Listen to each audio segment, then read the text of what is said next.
सिपाही और शेख कुआं में।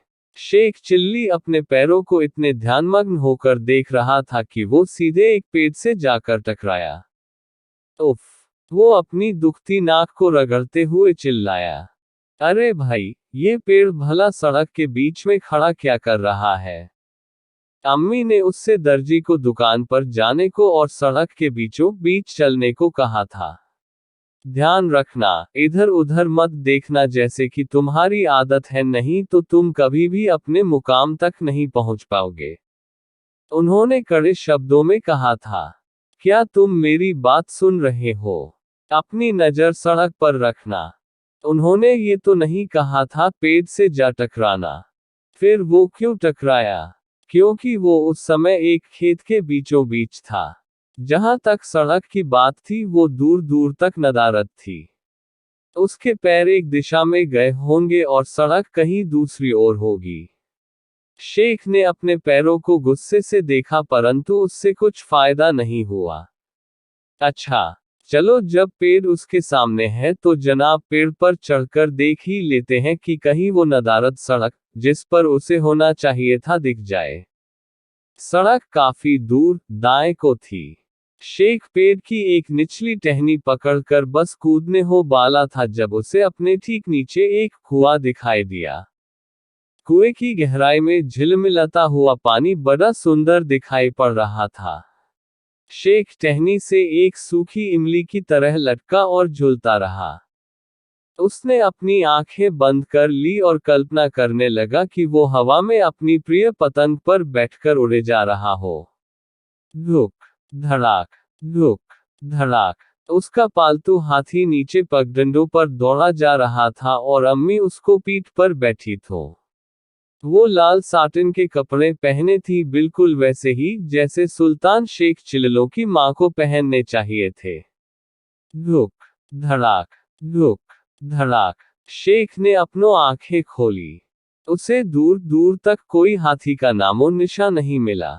वो अभी भी कुएं के ऊपर लटका हुआ था, परंतु खेत में से गुजरती कई पगडंडियों में से एक पर घोड़े पर सवार एक सिपाही उसकी तरफ आ रहा था।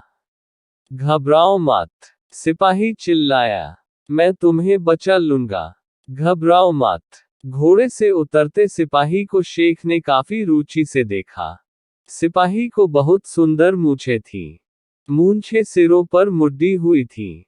सिपाही का पूरा शरीर पगड़ी से लेकर जूतियों तक घूल में लथपथ था। शांत रहो, घुड़सवार ने कहा, और मेरी बात को बहुत ध्यान से सुनो। मेरा घोड़ा कुएं के उस पार छलांग लगाएगा। तुम्हारे नीचे पहुंचते ही मैं तुम्हारे पैर पकड़ लूंगा।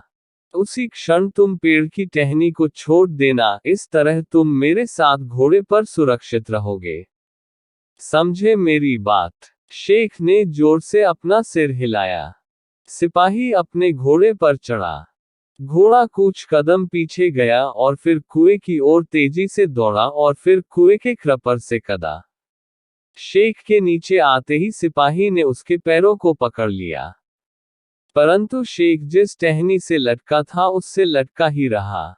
घोड़ा तो छलांग लगाकर कुएं के उस पार पहुंच गया, परंतु उसका मालिक शेख के पैरों से लटका रह गया।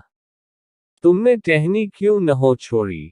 सिपाही ने कड़कदार पर आश्चर्य की आवाज में पूछा।